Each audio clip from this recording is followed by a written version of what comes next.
وہ زائر جسے کربلا نے سن لیا، آپ دیکھ رہے ہیں پاتھ لائٹ، اس روحانی سفر کے لیے ہمارے ساتھ جڑے رہیے۔ وہ سن نہیں سکتا تھا، نہ نوحے، نہ بین، نہ وہ لرزتے ہوئے الفاظ جو کربلا کے مسافر اپنے دلوں میں چھپائے پھرتے ہیں، مگر ہر سال وہ نجف سے کربلا ننگے پاؤں چلتا تھا، اکیلا، خاموش، جیسے کسی بے آواز صدا کے پیچھے ہو۔ لوگ حیران ہو کر کہتے، جو نہ سن سکے وہ زیارت کیوں کرتا ہے؟ مگر وہ جانتے نہ تھے یہ سفر سننے کا نہیں، محسوس کرنے کا ہے۔ اس لڑکے کی ماں جو خود بھی زیادہ بول نہ پاتی تھی، ہر رات ایک شمع جلاتی، علم کے نیچے بیٹھتی اور اپنے بیٹے کے ہاتھ پر صرف ایک نام لکھتی، حسین۔ اس کے بچپن کا پہلا نوحہ ماں کے آنسوؤں کی حدت تھی، پہلا ماتم ماں کی کانپتی انگلیوں کی جنبش تھی۔ وہ لفظوں سے نہیں، درد سے پڑھنا سیکھا تھا۔ ماں جب دنیا سے رخصت ہوئی، بس ایک وصیت چھوڑ گئی، میرے بیٹا اس در پر جانا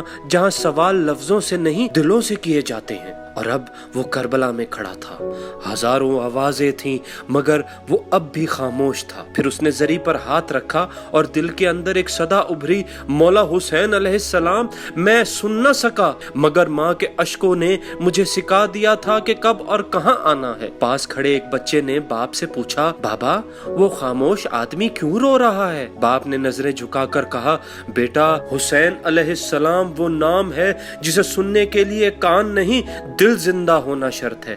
ہوا چلی، علم ہولے سے لہرایا اور وہ زائر ننگے پاؤں واپس چل پڑا کہ جیسے کربلا کہہ رہی ہو کہ اے زائر، دنیا نے تجھے بہرا کہا مگر کربلا نے تیری خاموشی میں وہ سوال سن لیا جو شاید لفظوں سے کبھی ادا ہی نہ ہو سکتا تھا، کیونکہ حسین علیہ السلام کے در پر خاموشی بھی فریاد بن جاتی ہے اور نیت جواب بن جاتی ہے۔